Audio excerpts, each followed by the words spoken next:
कधी कधी काही गोष्टी इतक्या खोल असतात की त्यांचं सत्य समजण्यापूर्वी अनेक चेहऱ्यांवरचे मुखवटे उतरावे लागतात. ही आहे अशाच एका घरातील कथा, जिथे प्रेम, विश्वासघात आणि मृत्यू यांचा खेळ सुरू होतो. नमस्कार मंडळी, चित्रपट व्याख्याती या चॅनलवर तुमचं स्वागत आहे. साऊथ इंडियन भाषांमध्ये बनलेला कंटेंट प्रचंड लोकप्रिय होतो आहे. त्यामुळेच अनेक अशा फिल्म्स आणि वेब सिरीज आल्या ज्या हिंदीत सुद्धा रिलीज करण्यात आल्या आहे. आणि याच परंपरेत वांदंती द फेबल ऑफ वेलोनी ही सिरीज आली आहे, जी आता हिंदीमध्ये रिलीज झाली आहे. ही मुळात एक तामिळ क्राईम थ्रिलर सिरीज आहे, जी हिंदीसह इतर अनेक भाषांमध्ये रिलीज करण्यात आली आहे. तर आज आपण या सिरीजचं एक्सप्लेनेशन करणार आहोत, म्हणून हा व्हिडिओ शेवटपर्यंत नक्की बघा. आणि जर व्हिडिओ आवडला तर लाईक करायला विसरू नका. अशाच प्रकारचे व्हिडिओ पाहण्यासाठी तुम्ही या चॅनलला सबस्क्राईब देखील करू शकता, जेणेकरून तुम्हाला नवीन आणि फ्रेश कंटेंट पाहायला मिळत राहील. चला तर मग जास्त वेळ न दवडता व्हिडिओला सुरुवात करूया.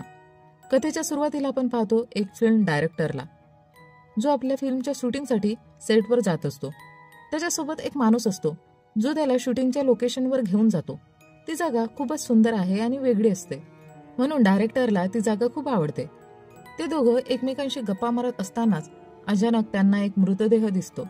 पण सुरुवातीला ते त्याकडे दुर्लक्ष करतात, कारण त्यांना वाटतं की ती फक्त शूटिंगसाठी ठेवलेली एक डमी बॉडी असेल.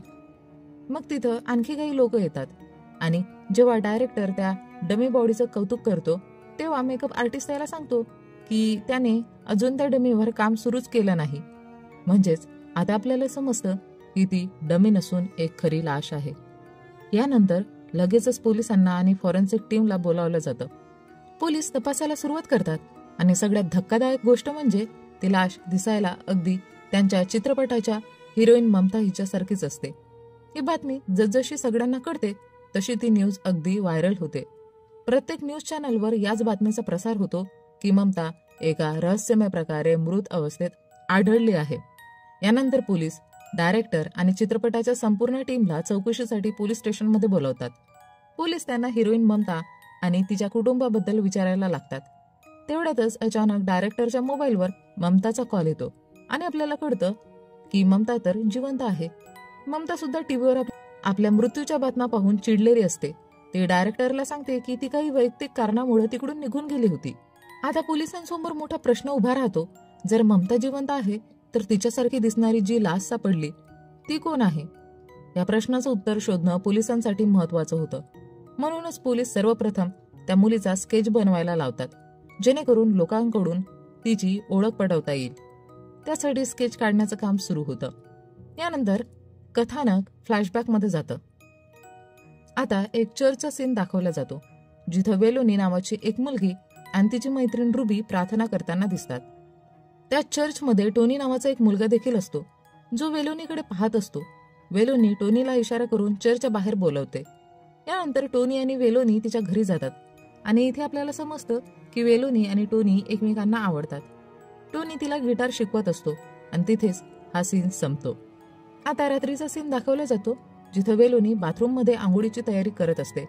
तेव्हा तिथे विघ्नेश येतो, जो बाथरूम मध्ये यायला म्हणतो. तो वेलोनीला दरवाजा उघडायला सांगतो, पण वेलोनी दरवाजा उघडत नाही.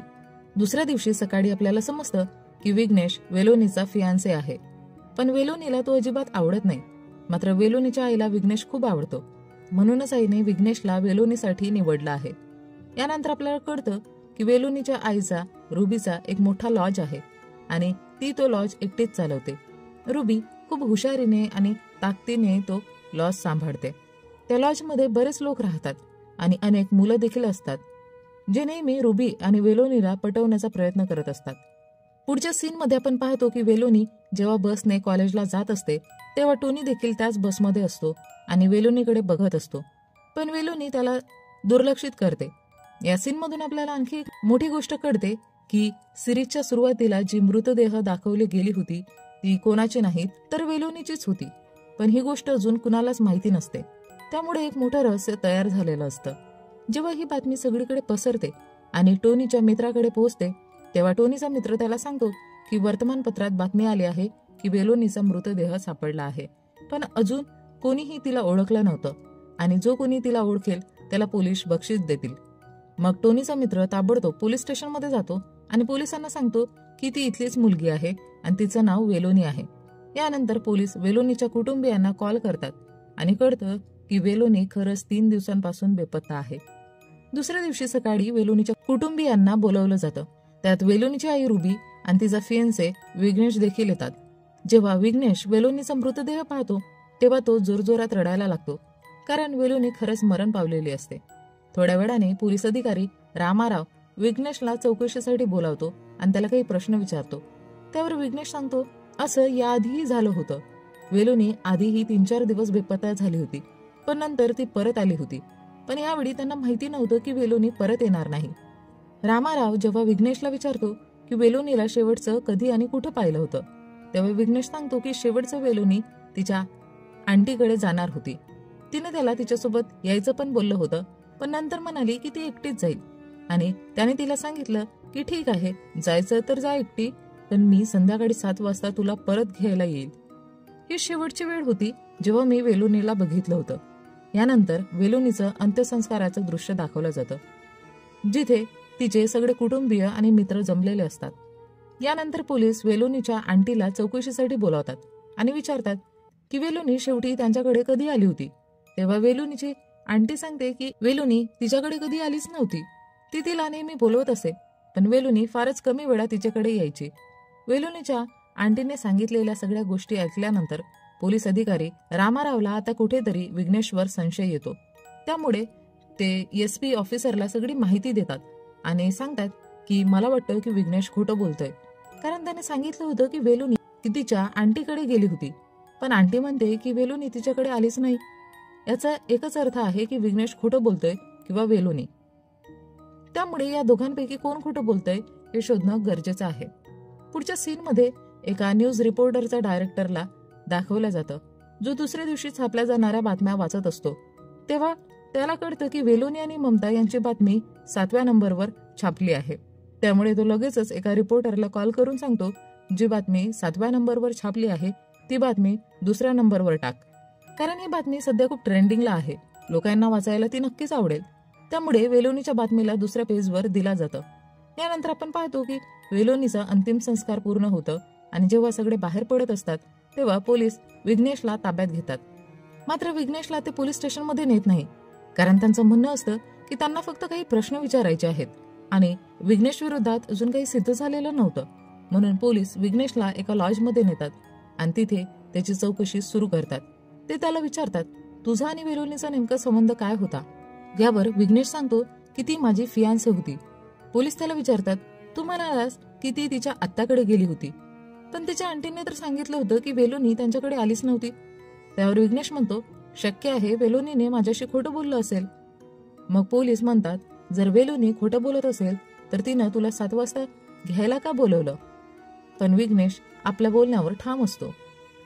पोलीस त्याला जबरदस्तीने खोटं कबूल करायला लावायचा प्रयत्न करतात, मारहाण करतात, पण विघ्नेश काहीच कबूल करत नाही आणि याच सस्पेन्सवर पहिला एपिसोड संपतो. दुसऱ्या एपिसोडच्या सुरुवातीलाच आपण वेलोनीला पाहतो, जी तिच्या मैत्रिणीसोबत बसलेली असते. तिची मैत्रीण वेलोनीचा एक शॉर्ट व्हिडिओ बनवते. आता वर्तमान काळात आपण पाहतो की वेलोनीच्या मृत्यूची बातमी वर्तमानपत्रात येते आणि वेलोनी ममतासारखी दिसत असल्याने ही बातमी व्हायरल होते.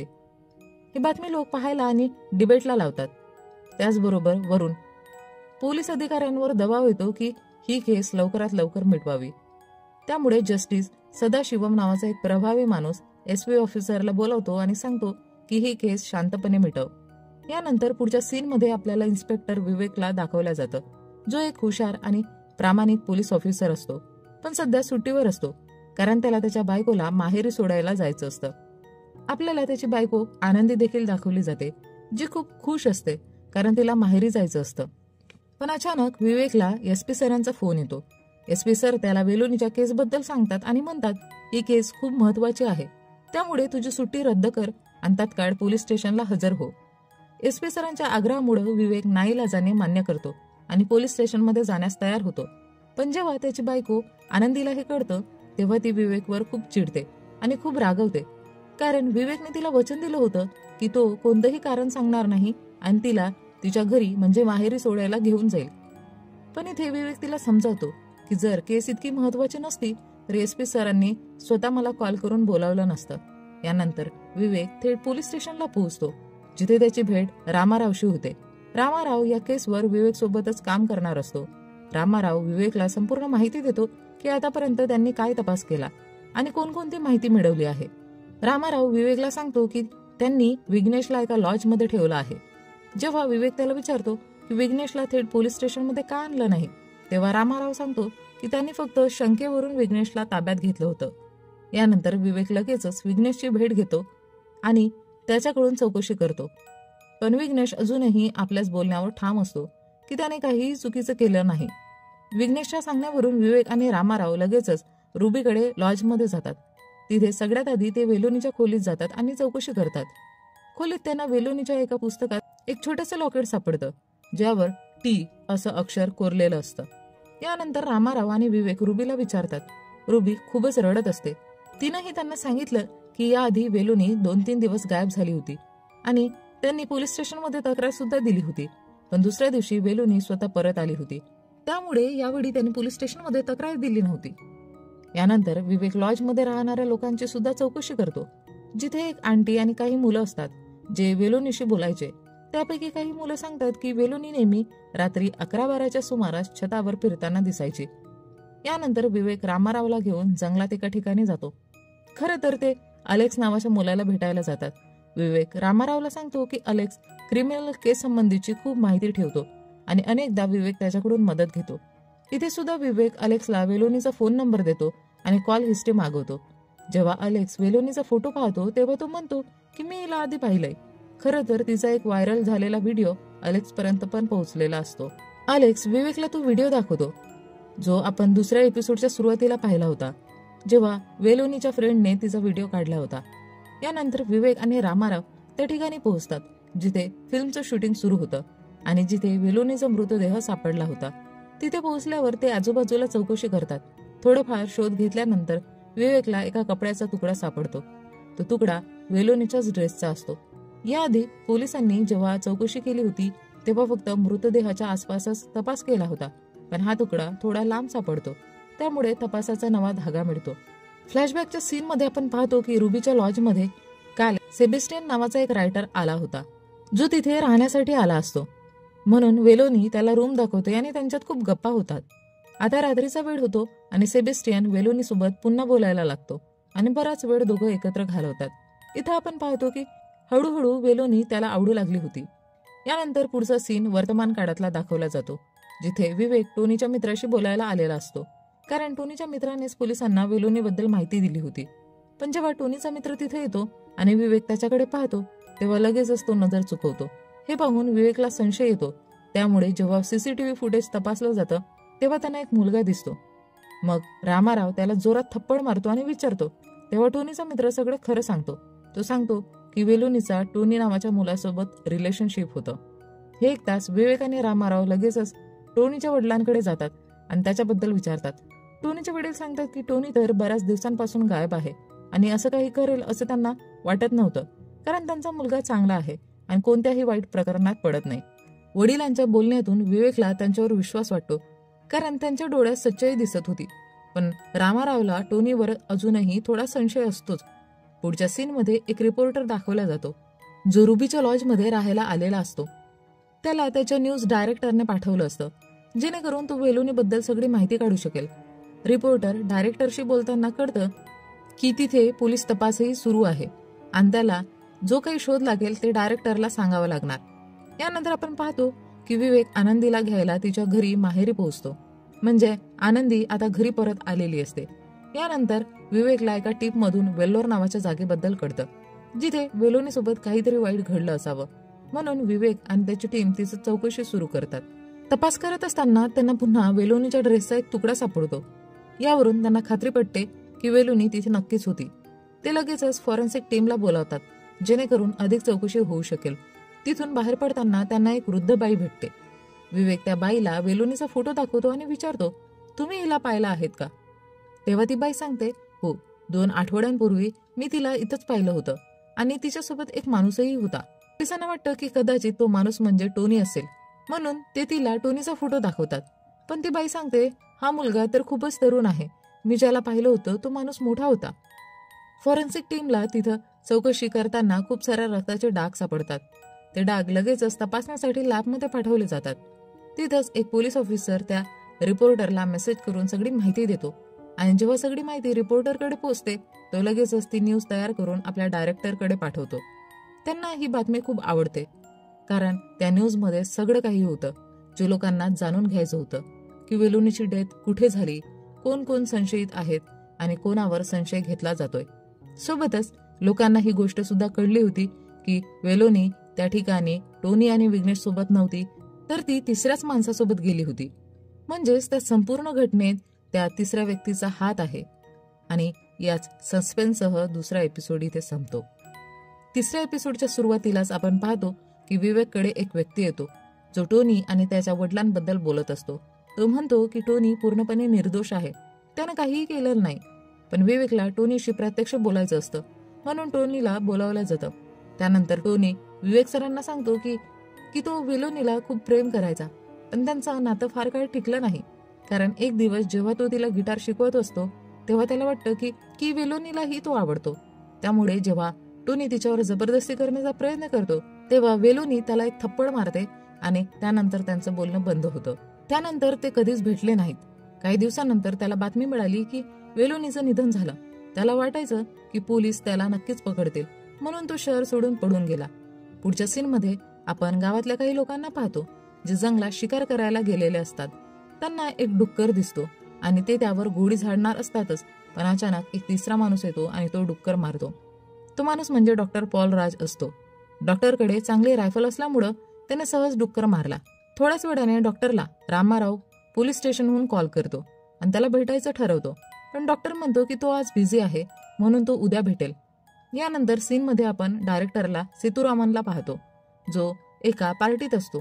तो कोणतीही न्यूज न विचारता छापतो, मग ती कोणाबद्दल का असेना. दुसऱ्या दिवशी विवेक आणि रामाराव डॉक्टरला भेटायला जातात आणि विचारतात की तुम्ही जंगलात काय करत होतात. डॉक्टर सांगतो की त्याची तिथे जमीन आहे आणि तो तिथे नेहमी जात असतो. तिथेच विवेकने एक संशयित व्यक्ती पकडली होती, पण तो एक राजकीय व्यक्तीचा माणूस असल्यामुळे व्यवस्थित बोलत नव्हता. थोड्या वेळाने विवेकला IPS ऑफिसर चंद्रनचा फोन येतो आणि त्याला त्या माणसाला सोडायला सांगतो. म्हणून विवेकला नाईलाजाने त्याला सोडावं लागतं. यानंतर आपण विघ्नेशला पाहतो जो लॉजमधून परत घरी आलेला असतो, पण त्याच्याकडे एकही पैसा नसतो. त्याने घरात खूप शोधाशोध केली होती पण काहीच पैसे मिळाले नव्हते. तो लॉजच्या काउंटरवर जातो जिथे बसलेल्या माणसाला तो पैसे मागतो, पण तो व्यक्ती देण्यास नकार देतो. तेव्हा विघ्नेश लॉकरमधून पैसे काढून घेतो आणि निघून जातो कारण त्याला दारू प्यायची असते. पुढच्या सीनमध्ये आपण रायटर सेबेस्टियनला पाहतो जो कोणाला तरी वेलोनीबद्दल माहिती देत असतो. त्यांच्या बोलण्यातून कळतं की कोणीतरी वेलोनीबद्दल चौकशी करत आहे. विवेक जुन्या फाईल्स पाहत असतो ज्यातून त्याला कळतं की वेलोनी आधीही एकदा मिसिंग झाली होती आणि तिची तक्रारही नोंदवली गेली होती. फाईल वाचताना आपल्याला एक फ्लॅशबॅक सीन दिसतो जिथे वेलोनी गायब झाल्यानंतर रुबी तिला सगळीकडे शोधते, पण वेलोनी सापडत नाही म्हणून ती विघ्नेशची मदत मागते. विघ्नेश नुकताच लॉजमध्ये कामाला लागलेला असतो, पण तो नेहमीच रुबीला मदत करत असतो म्हणून रुबी त्याच्यावर विश्वास ठेवते. रुबी विघ्नेश सोबत पोलीस स्टेशनमध्ये जाऊन वेलोनीची मिसिंग तक्रार नोंदवते कारण 2-3 दिवस झाले तरी वेलोनी घरी परतली नव्हती. घरी परतल्यावर विघ्नेश रुबीला सांगतो की तिने टेन्शन घेऊ नये, वेलोनी परत येईल. विघ्नेश नेहमीच तिचा आधार असतो आणि तेव्हा तो दारू पण प्यायचा नाही. कदाचित म्हणूनच रुबीने विघ्नेशला वेलोनीसाठी निवडलं होतं. पुढचा सीन त्या रात्रीचा आहे जेव्हा वेलोनी गुपचाप घरी येते. ती घरात येऊन काहीतरी शोधत असते. तेवढ्यात तिची आई तिला पाहते आणि सीन कट होतो. फाईलमध्ये विवेक हे सगळं वाचतो. फाईलमध्ये हेही लिहिलेलं असतं की वेलोनी सापडल्यानंतर दुसऱ्या दिवशीच तक्रार मागे घेण्यात आली होती. पण विवेकच्या लक्षात येतं की वेलोनी नक्की कुठे गेली होती हे फाईलमध्ये नमूद नाही. तेवढ्यात अलेक्स विवेकला सांगतो की त्याच्या मित्राच्या मित्राने सांगितलंय की वेलोनीचं कॅरेक्टर ढिलं होतं. हे ऐकून विवेक हसतो आणि म्हणतो असंच काहीसं माझ्या बाबतीत देखील घडलं होतं. विवेक सांगतो कॉलेजमध्ये डायना नावाची मुलगी मला खूप आवडायची, पण मी अभ्यासावर लक्ष देत होतो. डायना खूप सुंदर होती त्यामुळे मी तिच्या प्रेमात पडलोच. आमचं नातं सुरू झालं आणि काही दिवस चांगलं गेलं. एके दिवशी मित्राच्या मित्राने सांगितलं की डायनाचं दुसऱ्या मुलासोबत अफेअर आहे. हे ऐकून मी डायनाला काहीही न विचारता ब्रेकअप केलं. काही दिवसांनी तिचं लग्न झालं आणि काही वर्षांनी तिने आत्महत्या केली. मग मला कळलं की डायना खरंच एक चांगली मुलगी होती, तिचं कुणासोबतच अफेअर नव्हतं. विवेक पुढे म्हणतो जर मी त्यावेळी मित्राच्या मित्राचं ऐकलं नसतं तर कदाचित आज आनंदीच्या जागी डायना असती. हे सगळं झाल्यावर विवेक सर वेलोनीच्या कॉलेजमध्ये जातात. तिथं ते तिच्या बेस्ट फ्रेंडला भेटतात. कारण वेलोनीच्या फ्रेंडकडूनच समजून घेता येणार होतं की वेलोनी कोणाकोणासोबत भेटायची. तिथं तिची फ्रेंड त्यांना सांगते की वेलोनीला विघ्नेश आवडत नव्हता, पण रुबीने तो मुलगा तिच्यासाठी पसंत केल्यामुळं ती ते नातं फक्त निभावत होती. यानंतरच्या सीनमध्ये आपण अलेक्सला बघतो, जो विवेक सरांकडे येतो कारण त्याने वेलोनीची कॉल हिस्ट्री काढली होती. आता सगळी नंबर तपासायला सुरुवात करतात. त्या कॉल हिस्ट्रीमध्ये इनकमिंग आणि आउटगोईंग सर्व कॉल्स दिसत होत्या.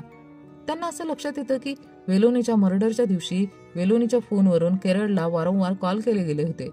मग ते त्या नंबरवर कॉल करतात आणि तिथं एक व्यक्ती फोन उचलतो. तो सांगतो की तो स्वतः नाही, पण त्याच्या मित्राकडे हा कॉल आलेला होता. मग ते त्या व्यक्तीचा नंबर घेतात. यानंतर फ्लॅशबॅक सीन मध्ये आपल्याला दाखवलं जातं, जिथं वेलोनी सांगते की ती आंटीच्या घरी चाललेली आहे आणि 7 वाजता परत येईल. तिथे आपण बघतो की विघ्नेश सोबत अजून एक मित्र होता, जो दारू पित होता आणि हाच तो व्यक्ती होता ज्याने विघ्नेशच्या फोनवरूनच केरळला कॉल केला होता.